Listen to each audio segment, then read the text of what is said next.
I'll just assume we're live. All right. We're live this hour with HannahLena Fennel.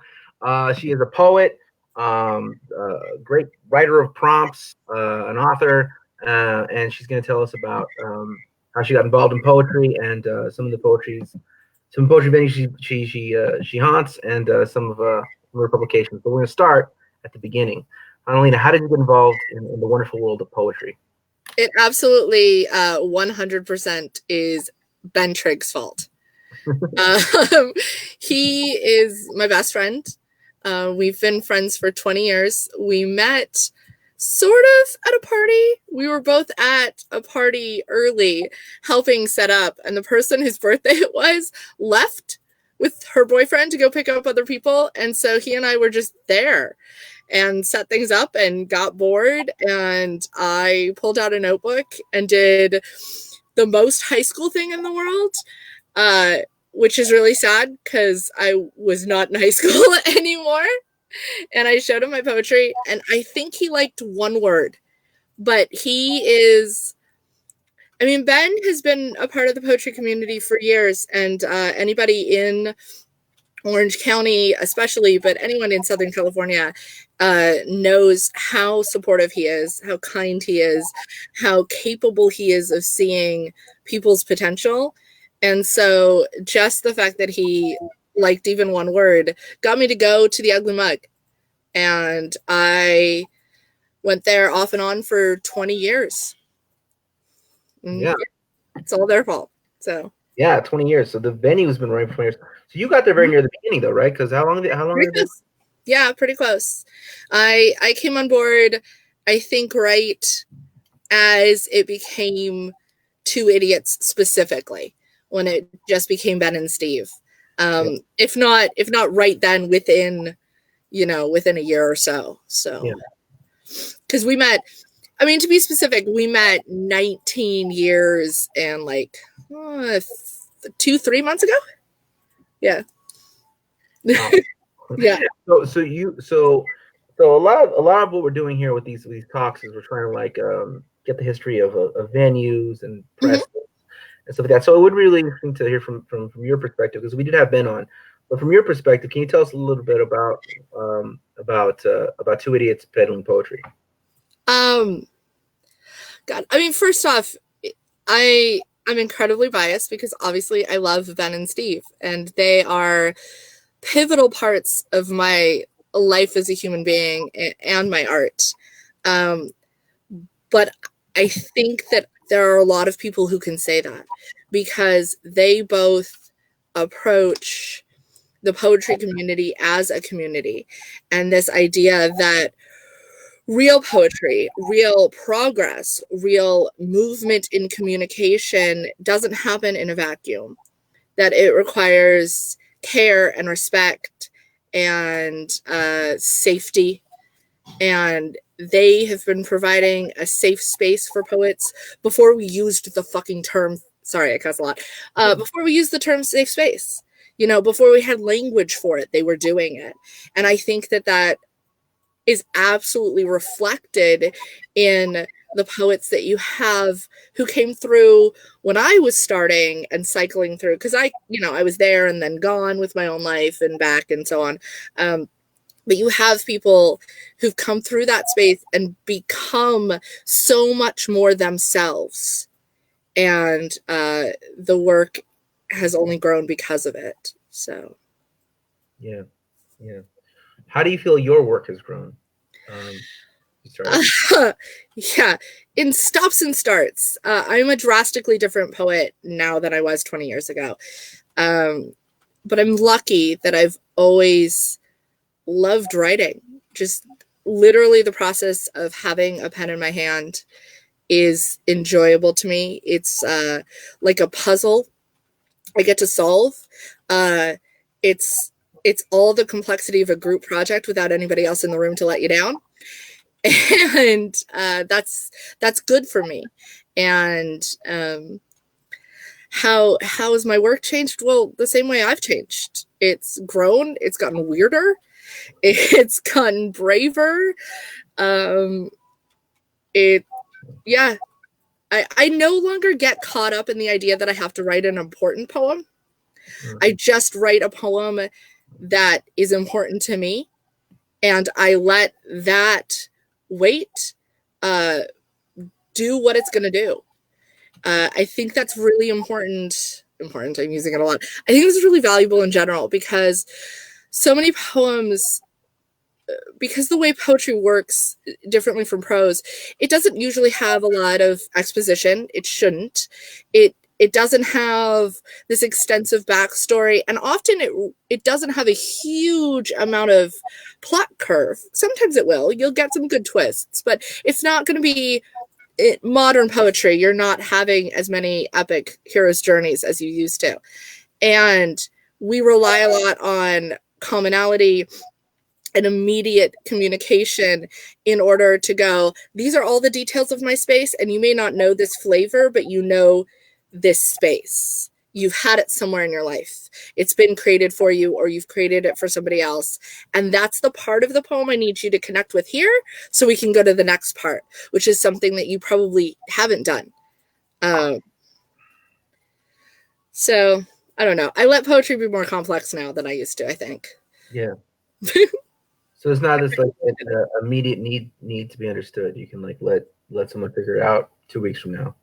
Yeah. Also, I think when we first start doing poetry, we play with a lot of the tools, and a lot of it is just playing. And as you do it longer, you get more comfortable with that. And so I'm in a place where the tools are not all of them. Obviously, I'm learning new ones all the time, but the tools are very fun to me, and it takes a lot of pressure off.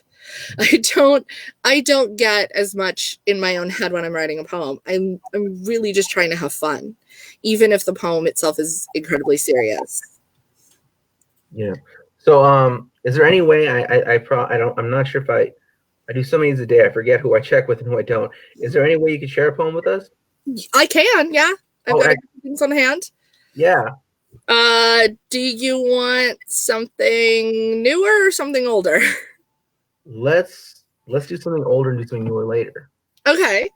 So not super, super old, but last year I did, and we'll talk about this later, I did publish actually my first book. I think it took that long for me to have a book that I was like, this is a thing I want to make sure is in the world, and separate my ego from it.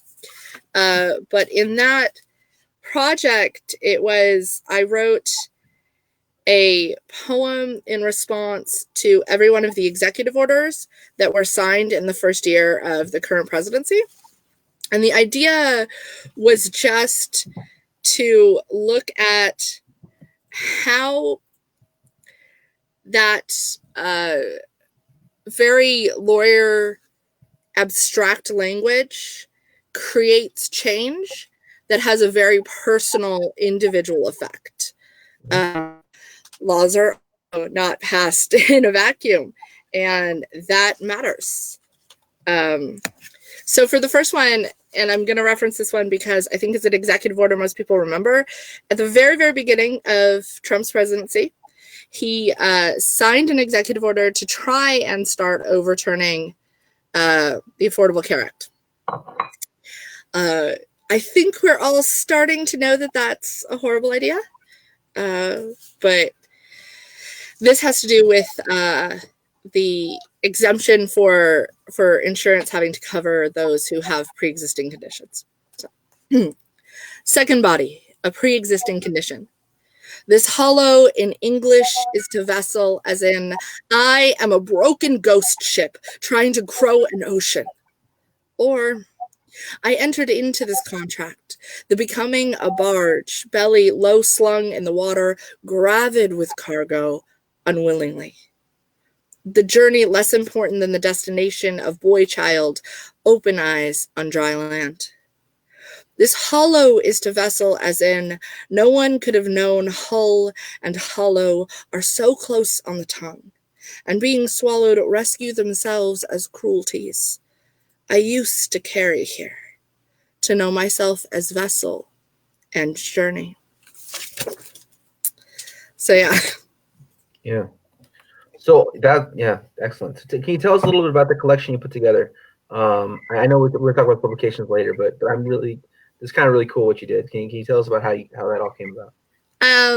I I'm a bit of a political junkie. I'm a bit of a political nerd. Uh, it was made evident to me at a very young age that politics have always been the process of defining my body for me. And I'm certainly not alone in that. But also, I don't know, some people have fantasy football teams, and I've done that. But I have a fantasy appropriations committee. Like, that's just my thing. And I've always been very politically active. And when Trump was nominated, or even just when he was nominated, it caused a lot of uproar with people that I care for, obviously. I did not expect him to win. I'm usually pretty good about that, but I failed completely. And the night that he won, I had a number of people reach out to me. Some of them I have 3 kids, and the oldest one's a teenager, and it was their peers reaching out to me, very uncertain of their place in the world, definitely knowing that at least Trump's fans did not like them, and trying to figure out how to process that.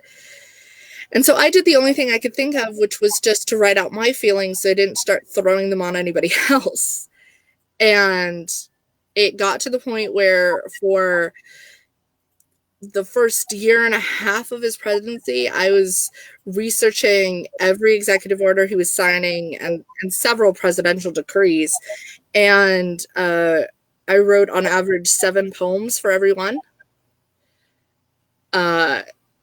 I'm going to say they aren't all good.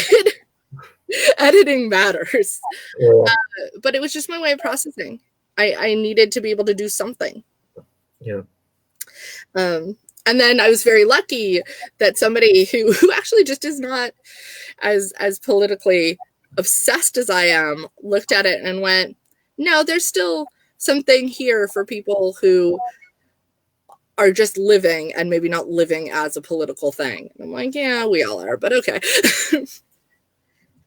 So, as someone who traffics in words, who moves them around in interesting different relationships with one another, what do you make of the current president's tweets and his use of adjectives and his capitalization? Oh, Capitalization is very bizarre. You can't really tell why certain words are capitalized and why certain words aren't. I think you're looking for meaning where there is none. I think it would be really nice to be able to look at random capitals and decipher some sort of magical Da Vinci code that's going to tell us the secret route out of this. This is not a man who has that information. This is a man who is born out entirely on the concept of having never been told no. Yeah. He just wasn't. He passed classes he probably shouldn't have. He got into colleges he shouldn't have. The level of male mediocrity, white male mediocrity rising into glory and deciding that was merited by some sort of non-tangible, not definable grace. Yeah. Well, I'm just because the capitalization is often used to denote emphasis, right? So really trying to emphasize his words. The problem is he thinks they're all important. Yeah, no, but some words aren't capital, like very angry, like what? Or and adjectives are meant to enhance your nouns. But but he puts things together that I've never heard, and I don't think are artistic, like tremendous control, like that stable genius. He definitely parrots back. It's almost like as a mom, he parrots back a lot of language that you've heard him see recently, or that you're pretty sure this other person used in his presence. And he does it several times in a row, like a child who's babbling and testing out how this word works and where it should go. But the problem is that those babbles are not from a 5-year-old, and they're incredibly present in all of our lives. So yeah, it's look, some people, I will admit to you that I live my life, all of my life, usually in need of a great editor. I am all ideas and a lot of noise, and some of it hits the page, and then somebody has to come through and go, honey, that's not how, no, you need a comma. You can't just skip to the next line. I'm lucky that I have a great editor. We're all unlucky that like 30 years ago he didn't, and his English teacher didn't teach him that just because he had a thought that it was a revelation. Yeah, I just his points of emphasis and his adjectives, descriptors are just bizarre to me. All right, amongst many other more serious problems, but that to me is like so we've covered two idiots peddling poetry. Tell us about, as distinct from two idiots, and as oftentimes people describe it as one and the same, but it's, you know, the two different things. Tell us about the ugly mug. And the ugly mug. The ugly mug's fantastic. I think when most people talk about the ugly mug, what they want to talk about is Phil. I love Phil. I need to say this as a record. Phil has bodily stood between me. Now, keep in mind, I've been there 20 years, and this is not a normal occurrence at all. But Phil has literally bodily stood between me and somebody who was definitely not appropriate. And he didn't do it alone. The regulars did it with him. It was kind of remarkable. Eric Morago, my publisher, he was also a part of that. And at the end of the day, I've known for years that that's who Phil is. That being said, he has almost a pathological pride in being dismissive of college students or anybody he thinks might be a college student, which is slightly problematic when you are a block from Chapman University. Yeah. And there's a poetry reading in your facility. So I think that there's a certain point of not everybody gets to see that Phil is that guy with the heart of gold, Yeah. but he is. And so, yeah, he's gruff, but he's not abusive. It's very interesting to see these two forces come together, and because I would often, when describing the place, I would kind of mix up the self-deprecation. I'd be like, yeah, the ugly idiots peddling mugs or something like that, you know. Just something. Yeah. But they're different and distinct, so I've learned to make the distinction. It's kind of funny too because the space itself is so odd, and I think that can create even more a jarring effect with Phil's personality because he's gruff, right? He's just kind of like this pretty stoic. You have to pay in cash. He's got an ATM machine, but he doesn't want to see your card, kind of guy. And if you ask him a dumb question, he'll just stare at you until you get smarter. And I know this because I've asked him many dumb questions, but I am smarter for it. So, but the facility, the building is one of the old Victorian houses in Old Town Orange. You still see a lot of the equipment from when it was a haircutting salon in random places. You've got these great Valentino posters on the wall. Some of the tables are actually the tables from Singer sewing machines when they used to all be one built-in unit. And you look at that and you look up in the shelves, and during Christmas, there's a Christmas tree up and all of these totally not creepy, totally normal Christmas dolls. But it's very well decorated, and people will kind of assume that somehow on accident or somebody else is doing that. Nope, that's Phil.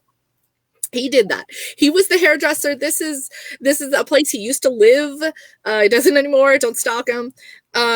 He put up the Valentino posters. Those dolls are his. He decorates for Halloween. We helped him decorate for Halloween one year, and he was so excited that we ended up like just doing it every year. And at the end of the day, that's really who Phil is. I don't know that. I think he's kind of defensive a little bit about it. So some of the gruffness is like he thinks people are making fun of what is a very sweet side of him. Phil was a hairdresser? Yeah. Yeah, take that. No, their posters are his. I'm telling you. I'm not at all implying that's an unfit profession. I'm just he's a kind of a gruff guy. I don't know why I'm shampooing my hair. Phil has layers. He does have layers. I will also say that I don't know if it's 100% sure, but I do know that the Ugly Mug itself, even before this was happening, didn't have an extensive amount of open hours. Yeah. In the last few years.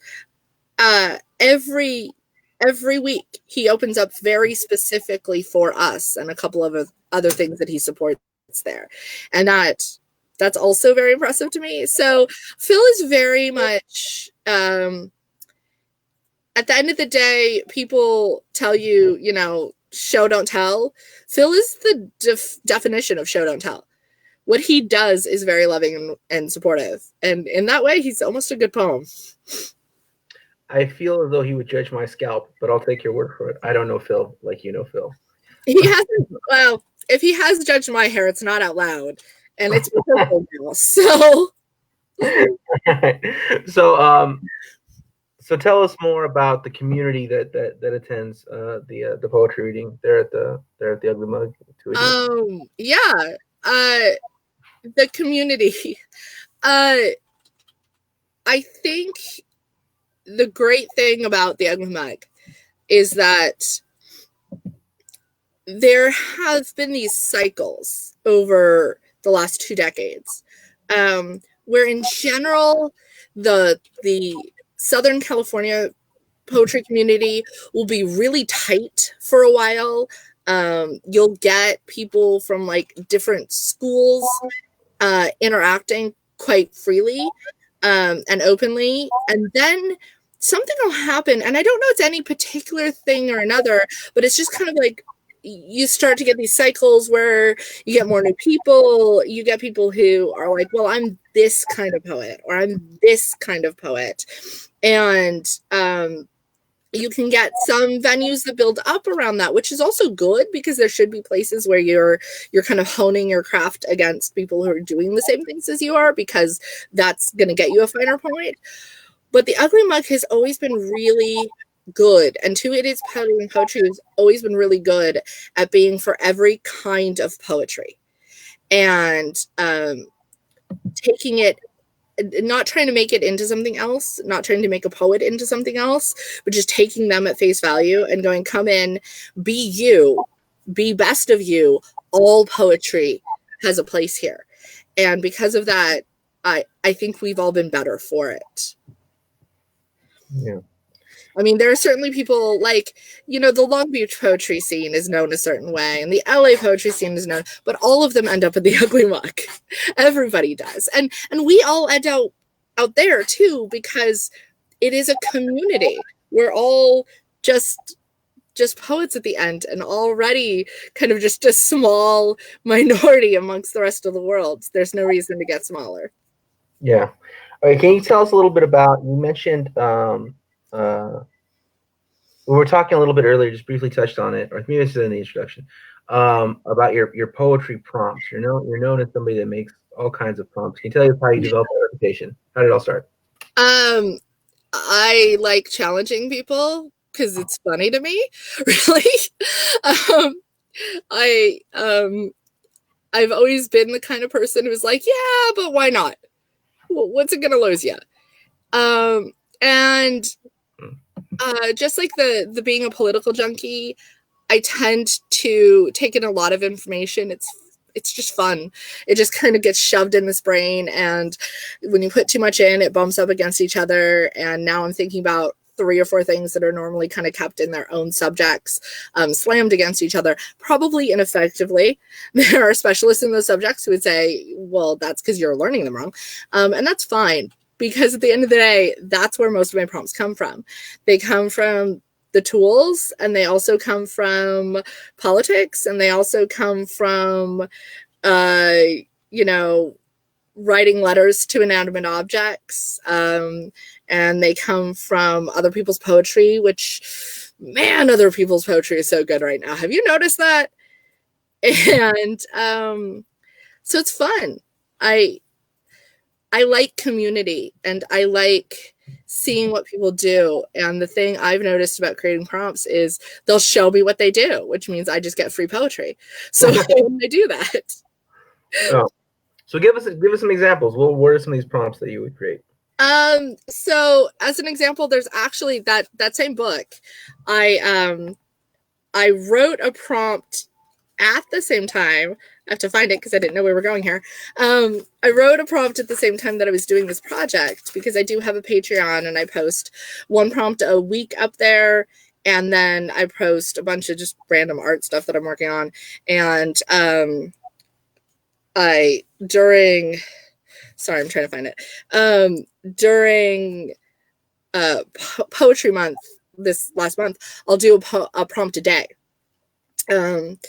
And so I was working on it, and I had this prompt, and I will occasionally read prompts at the Ugly Mug as kind of like my last poem. It's just read a prompt to other people. And it was actually Ben Trigg, like usual, who's like, that's not a prompt, that's a poem. And I'm like, that's just the bullshit that falls out of my mouth, honey. You know that. But he and Eric Morago, my editor, publisher, kept pushing. And so it's now in the book as a poem. So I'm just going to read it because it's easier than trying to explain my brain to anybody. This doesn't matter.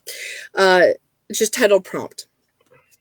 Make a list of 5 detailed social interactions. Casual tea at your kitchen table, being stuck at the worst table of a wedding reception, a PTA meeting in the middle school gym, Passover Seder with the same Haggadah you grew up with, a 7th date. Make a list of 5 impersonal events that have left you gut-tied and choking on your own inactive hands. Pick one from each list. Interact with the events in the social structure you chose. Invite a public shooting to Passover, not the shooter, the event itself. Tell the bullets about the Afikoman. Ask them if they search for flesh in the same way you did the napkin-wrapped wafer. Ask them if they knew of any better way of finding the end to this story. Take Flint's leaded water on a 7th date. Explain to yourself why you are still here, kissing water that tastes like your teeth falling out and filling your mouth with blood. Look at the other diners. Do they know you're not safe? Do they worry for you? Why won't they do anything? So, those are my prompts. That sounds like a poem. I am incredibly lucky that the group that comes and supports my Patreon is so stunningly talented, because they turn everything into poetry. Okay. Well, I was like, I don't know, it's like that's kind of a trend in poetry. These like command poems, like when your mother calls you for the 16th time to tell you she's finally leaving him, do not drop the phone. Walk to the edge of the pool. Unleash your childhood to the rainbow.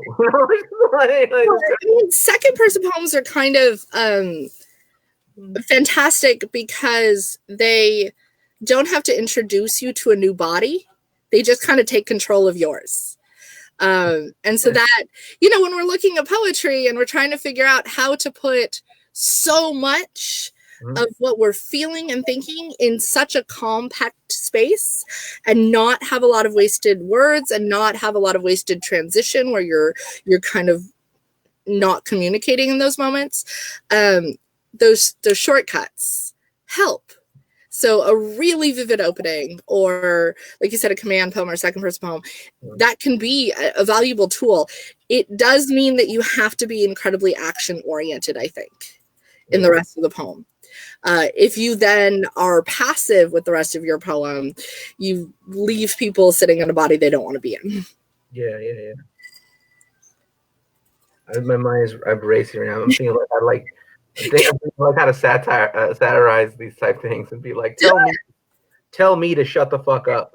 Walk out the door. Do not. When I say, do not listen to me. I'm going to tell you some of the. I love satire. I think satire and poetry have a lot in common.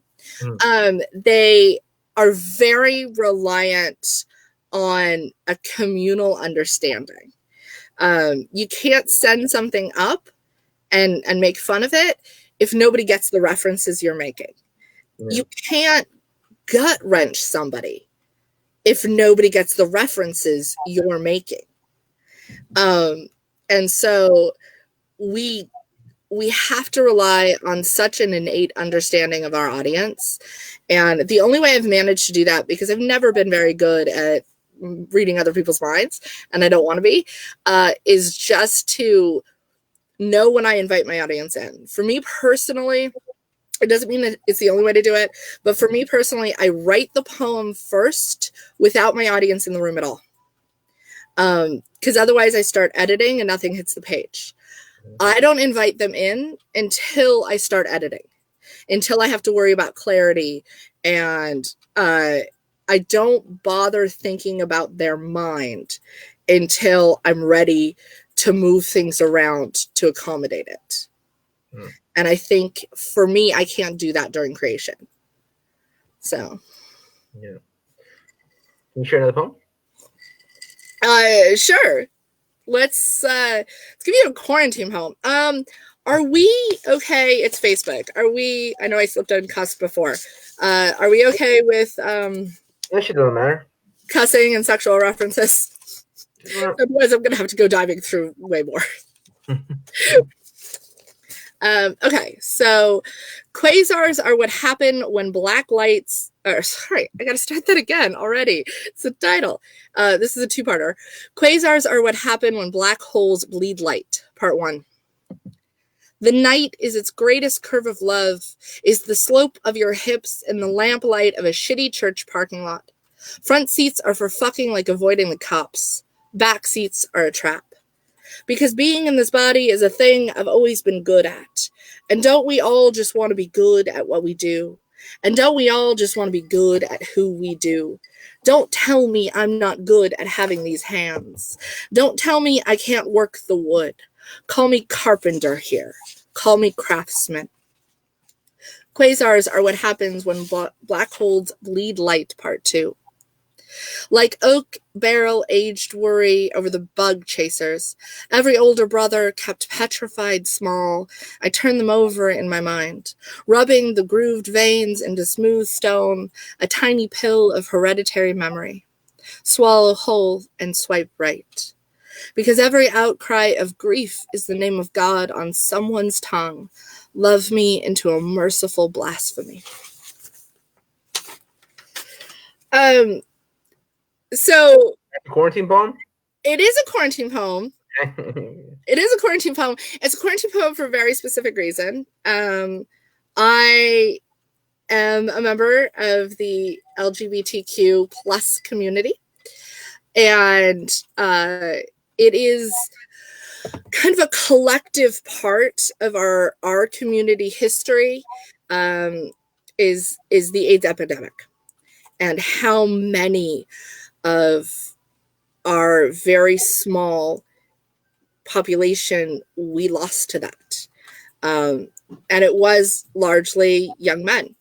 And it still hurts. You still kind of see the echoes of it in our community, and how we have only started kind of building things for our own children in the last generation, because the idea of there being a culture to pass on generation after generation had gotten very short-circuited. One of the things that happened in the 1980s, especially when we didn't super know what AIDS were, we knew how it was being passed, but not not really what it was, and how to prevent it totally, is you had something called a bug chaser. Not 100%, but usually it was a young man who would specifically go out and engage in risky behavior with the idea that everybody they had a chance to love already had this disease. And so they might as well. And I think it's a very particular concept that to feel so rejected and so unloved that dying tastes like love, or as close as you'll ever get, is brutal. And so it does make me think about the pandemic now. And there certainly are people who are taking at-risk behaviors because they don't care about others, but it's almost never because they don't care about themselves. They're not going out trying to get this disease because they think, oh, well, everybody else has it, I might as well. And if I go and die, that's fine. They're not really. They're thinking, I probably won't. I'm strong and I can live through this. That's why I care if the economy still works, and I'm willing to sacrifice others for it. And so it was that dichotomy that had gotten to me. Oh no, maybe I'm judgy. So, tell us about Moontide Press. Oh, my pleasure. I love Moontide Press. I have to say, it's always been a good press. When Michael Miller established it, he has this great catalog of authors that he published, and it was very central to Southern California, very kind of central to Orange County, but it was where Ben Trigg, who I've brought up like 9 times, where his book went. And that book is, I love that book. And it's, the first book I ever got of Mindy Netafees was published through Moontide. And it was interesting to me because I think the first time I came through poetry, she was very active in Orange County. So it was like her, it was Rachel Can, Rachel McGibbon. And so kind of like that whole flock of, and that's a good example of what I'm talking about. Like a great supportive community makes powerful poetry, because that's what they came out of. And so to pick up her book and to watch what she brought to the stage that was always very good, and what she brought to the page, and how those things translated, and how a page is informs what's happening and becomes a different kind of level. Can you go directly with all of the line breaks that you use on the stage? Sometimes, but sometimes you want to play with it even more and take advantage of what's happening. And that was incredible to me. And I know that Mindy was able to do it because she had the support of the press, and she had Michael Miller behind her going, yeah, do what you want to do. I have faith in your art. And he was so good at that. And then a couple years ago, when Eric Morago took it over, it was very exciting because I was just happy it wasn't going anywhere. And I've known Eric for, I want to say like a decade now. So I knew it was safe. And then 2 years ago, I was sitting at the Ugly Mug, and I was messing about with a stack of poems. And Eric goes, what's this? And I went, I'm doing a thing for my own sanity. And he goes, that wasn't an answer. And he just kind of grabs it and looks at it. And he goes, what's happening after this? And I went, I don't know. It's a stack of papers. And he goes, okay, well, when it's done, you're going to send me the manuscript. So when's that going to be? And I went, I don't know, like a month, because it happened to be close enough that I could do that. And so I sent it to him, and he started doing things. And I was like, okay, well, that was very nice. That was a good ego boost. He was being nice because he's my friend. And Eric came again kind of a little bit later. And Ben goes, okay, so HannahLena is being a lunatic and thinks that you did that because you were being nice. And he's like, no, I'm publishing you. When are we doing this? I went, okay. And that's how I have a book. Yeah. I am very lucky that he was willing to look at a stack of papers and didn't expect everything to be perfect and flawless right away. But I also know that that comes from the fact that, you know, that stack of papers had a reconciled idea already. It was a manuscript because it was so formed around this one idea. Yeah. So can you tell us a little bit about the editor-in-chief of the current editor-in-chief of Moontide, Eric Morago, and can you tell us a little about Shout? I can. I can tell you more about Eric than I can tell you about Shout, though Shout is excellent. Eric is very good at taking somebody at face value. And I know I say that and it doesn't sound like a superpower, but it is. He doesn't walk in with his own stuff. When you tell him, this is who I am, this is my art, this is my language, he looks at it and goes, okay. And I think a lot of times you will have people in a position of judgment. So, you know, editors, publishers, reviewers, who will look at work and they'll use the term authenticity.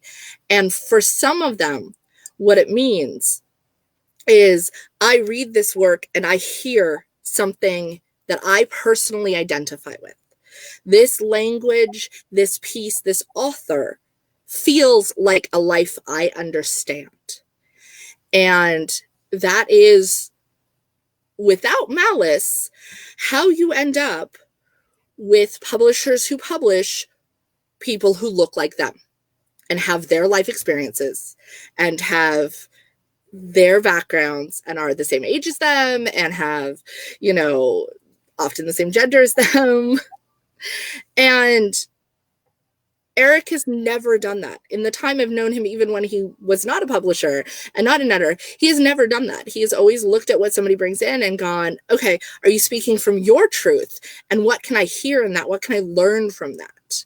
And I really appreciate that about him. And I think that that's one of the things that has been so joyous about being picked up by Moontide is that every other author that I'm surrounded by is so cool. I have some of the best co-authors out there, and it continues to be that way. And it absolutely is because Eric is incredibly supportive, especially of voices that are often overlooked or talked over. So, yeah, it is a super easy editor to work with too. Is that what you call people that you're on the same press as? You call them co-authors? I don't know what I call them. Yeah, because I'm struggling with that. Do you call these people pressmates? I don't know. So here's the thing. I think it depends on how much you care. Because when we talk about community, one of the things that I've noticed is that some people really, really care about what their small press that they've published with continues to do. And some people, for them, they're the author, their press was great, they had a good relationship with them, but that's as far into it as they really think. And I'm not saying there's a right way or a wrong way to do it, but I certainly know which way I go. I spend so much of my time in the poetry community. I might as well like who I am and who I'm surrounded by while I'm there. Mm-hmm. And so in that case, like I consider my press mates, my book buddies. I don't know. Pressmates book work. Buddies. No, I like that. I like book buddies. Right? Book buddies. There's a certain level of like pride in them. I think I take. It's like when people have come out, especially after me. Obviously, the people who went in before me are also very, very talented, but I knew about that going in, so I was like, oh yeah, I've got Daniel McGill. Oh, good. Okay. But after me, it still gets to be a surprise because I'm not part of that process at all. So every time Eric's like, and this is the release we're putting out, I'm like, oh, I'm attached to them in some weird, vague way too. Yeah.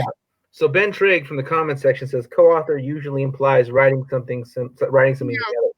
Yeah. So I would think, but since Ben's going to chime in, Ben, what would you call somebody who's on the same press as you?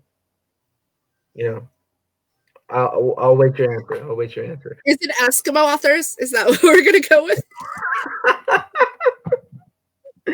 Oh, yeah. Okay, so tell us. So tell us what has been your experience being published by Moontide. The book comes out now. You got your book. You're pushing your book. So tell us, what was that experience like? Publishing a book is weird, and I'm really glad that I waited as long as I did to do it. You know, I forever ago, probably 17, 18 years ago, I did the standard chapbook self-published with the cardstock cover, and I stapled it myself, and you'd like sell them for $3 or exchange them, and you were just so damn happy to talk to somebody. And I highly recommend that. That's fun as hell, and everybody should do that. But publishing a book, it's like giving birth. And if you're really lucky, you like your partner. I'm really lucky because Moontide's been good to me. But there is, I'd say, a little, love Ellen, a little bit of postpartum depression that happens. And so, completely honestly, if you're looking at publishing a book, first off, you can't think of it as an end game, and you can't think of it as some sort of prize that you get. It's the start, the very start of a totally different journey. And I would say try to do as much planning as you possibly can before your release date, especially event stuff, because you're going to lose a little motivation when the book comes out. There's like this whole bodily release, and you're like, and now I would like to just lay here because I did all this work and I'm tired. I also think, for me personally, I've never been good at the hustle. I'm not good at selling myself. So I have to regularly remind myself that I'm proud of this book. I'm proud of the conversation I'm trying to have here. And sometimes I use my book as a shield, literally. If I am ever questioning why I'm supposed to be in a room, I can have the book. So that helps kind of get over that imposter syndrome, I think, that a lot of people are susceptible to, but especially poets. I'm always impressed by people who could do the hustle. I don't have it. Ellen, by the way, who is the social media maven of both Two Idiots Peddling Poetry and Moontide Press, is absolutely right. We are a very lovely family. Family. All right, there you go. Yeah. And I love supporting the other people on my press. It's exciting to me. They're good people, and that's kind of excellent in this world. Yeah, I think that's really good. I think that a lot of I've noticed that a lot of the Moontide authors tend to come out of I mean, he publishes other people too, but like a lot of people from the Ugly Mug or from Two Idiots go to Moontide. So it's we've had a couple, and a couple, and some people who are kind of known in Teapot Bach circles as well, and there's been some people that I hadn't even heard of that I just got excited when I saw their work. So there's that too. But I do think it was that conversation way earlier ago about how hard it is to create art in a vacuum. And that's another one of those things that people love to think that you can do, right? You can just go into quarantine and without the distractions, you're going to create art. Usually not. Art, in my impression, is an attempt to communicate. And the reason we have different art forms is because we're often trying to communicate something that can't be done with strictly linear language. You and I rely a lot on metaphor. And sometimes it's dissonant sounds and assonant sounds and that feel that's going to carry it through. And that's not linear language. That's textured language. And, prose will often rely, even with more straightforward language, on a lot of metaphor, a lot of kind of fable storytelling, a lot of projection. visual arts rely on a lot of things, but all of those are meant to communicate. And so you have to ask yourself at the end of the day, am I just shouting, hey, look at me? Do I have anything to say afterwards? Is anything I say of value? Am I hearing anything back? Am I communicating with an audience, or am I jerking off on stage and making them watch me? And sometimes you don't know until you try hitting the stage a few times and going, oh, no, that was way more for me than it was for anybody out there. All right. Yeah, I don't think that poem goes anywhere. And some people do that, you know, through the internet and writing. A lot of us do it in that immediate feedback of an open mic. And that's why my open mics are so valuable, I think. Being able to hear yourself, being able to hear other people, being able to care. Yeah. So where can people find your book? Oh, we forgot to talk about Shout. We should do that really quickly. Sure. I do want to hit that up. Shout is another open mic that I do fairly regularly. Occasionally I'm at Definitive Soapbox. The only reason I don't do more is because I do have 3 kids, which is why it was so hard to get a time with me. I'm sorry.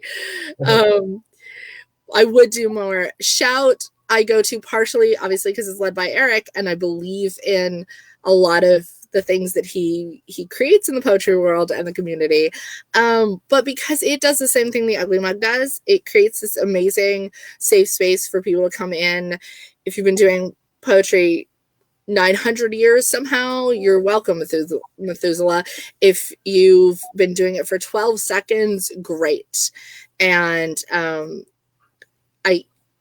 I love environments that can do that. And I love people who care enough to create that, or at least to try to. Yeah. You mentioned the Definitive Soapbox. You want to talk a little bit about them before? I love them. All right. I do. I have a lot of fondness for many people who run Definitive Soapbox. I'm very close to Sheila and to Jonathan and to Mark. I really should be using full names, shouldn't I? These are people who deserve the full respect. Mark Sid, Jonathan Humanoid, and Sheila Sadir.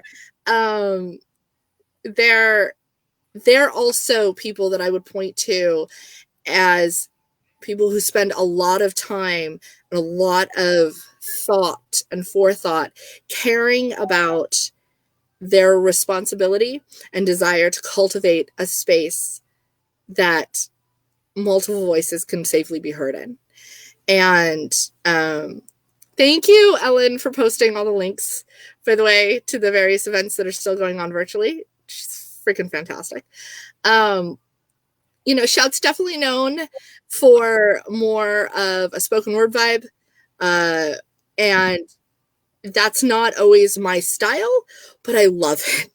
I love experiencing it. And I love that form is in poetry. Just like a really good sonnet is exciting for me, even though I've never written a sonnet in my life that wasn't like forced on me for school. These forms, there's reasons that we use them. They do different things. And so I love that the Definitive Soapbox is a great place where this form can be explored fully, safely, without judgment, with a lot of care. And also, I can walk in with my stuff and still have language be responded to. And that doesn't happen by accident. That happens because people care. And, yeah, you feel it. Definitely a great spot. Mm-hmm. In the box. Yeah. Hey, so can we get where can we get your book? Oh, yes. Still, where can you get my book? Cool. Unfortunately, I'm personally out of copies, but I do know that Moontide has copies, can get copies. We can get them signed if that's important. So hopefully, Ellen, we'll be able to throw up the link to Moontide Press, or you can just go to the Moontide Press Facebook and hit them up there. Eric will definitely see it. If you want it signed, tell them. We'll make that happen. We'll send it out. Yeah. That's it. If you want to talk to me directly, absolutely swing by my Patreon or my Facebook page. But Patreon's only $1 a month. It's not a huge like cash grab for me. It's just a way to kind of have a community that I can talk to on a regular basis. So yeah, come. There's the Moontide link right there. And what about your Patreon? How do we get a hold of you? The Patreon's just HannahLena Fennel if you look it up, but give her 5 seconds and I guarantee she'll have it up. She's that good. Like, I wish I could afford to just have Ellen follow me around. I wouldn't have to worry about whether or not I had any hustle. She's the world's most supportive hype man.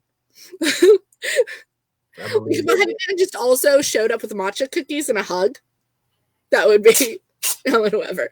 But also fantastic, surreal, slightly morbid, but beautiful poetry. So hit her up for her poetry. Yeah. Well, thank you, Ellen, for your assistance today. And thank you, HannahLena, for your time. And we'll find the links and drop. And there it is. There it is. Okay. Give her time. I'm sorry, my cat's sneezing in the background. Oh, that's all right. That's all right.